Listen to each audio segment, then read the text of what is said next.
Hi, this is Ron Gannett from Community Church here in Saddlebrook, Arizona, and we are studying the book of James to ask ourselves, what can we learn from James, the sibling, the brother of our Lord? Some wisdom that maybe he picked up from Jesus, that James can give to us, that we can pass on to the people like you see behind me, my children and grandchildren, and the people that you love and interact with on a daily basis. You know, in James chapter 2, the last half of that chapter, James talks about faith versus works. He says, some people say, I have faith. But James says, well, you don't show that faith in the way you work it out every day. I don't see you doing things that bless God or bless other people. And he says, what good is it to have faith if you don't have works? And that debate has been going on in Christendom for a long time.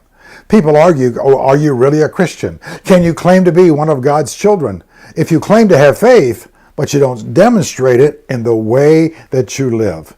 James, he trumped the argument by very simply saying, you claim to have faith, but you have no works. I can't see it in your life, but I will show you my faith by the way I live it out every day.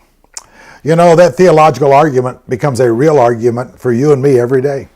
In every chance relationship, in every choice that we make, in every meditation of the heart, we have an opportunity to reveal what is on the inside, on the outside, the faith that we have in God, in the works, in the way we live every day. Our children, our grandchildren, they're looking at us and they're saying, are you wasting your time going to church? Does the Bible really make a difference in your lives?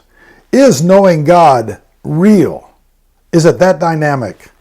And we have the chance every day to show the reality of our faith, the difference it makes in the way we live. Probably the older we get, the more important it is to live that faith on a daily basis. Recently, our church family had a tragic accident where one of our dear saints went on a hike, and in the process of hiking, he had a massive heart attack and fell over dead. Dick Williams was one of the true friends of our congregation. You couldn't walk in on Sunday morning into our foyer without seeing Dick and his wife Jeannie ushering, shaking hands, greeting people, welcoming them into the life of Community Church. And when Dick wasn't busy blessing people at our church, he and his wife would go volunteer at one of our local hospices where they would hold the hands of dying people and minister to grieving families as this loved one walked through the valley of the shadow of death. But more than that, Dick had a family, some that needed special attention from him. He had a dear wife, Jeannie, that he loved and cherished. And the moment I heard that Dick had passed away, I thought to myself, he's with the Lord. To be absent from this body is to be with the Lord.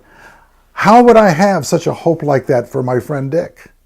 Only by knowing that what I saw on the outside, his works, the life that he lived, demonstrated the genuineness of the faith on the inside. My friends, we can't hug God today, but we can hug people. We can hug our children. We can hug our grandchildren. We can show them the love of God and the faith that we have by the way we treat them. Oh, let's bless the generations coming behind us. Let's show them the reality of faith in the living God by the way we live it. We flesh it out every day in the way we love them.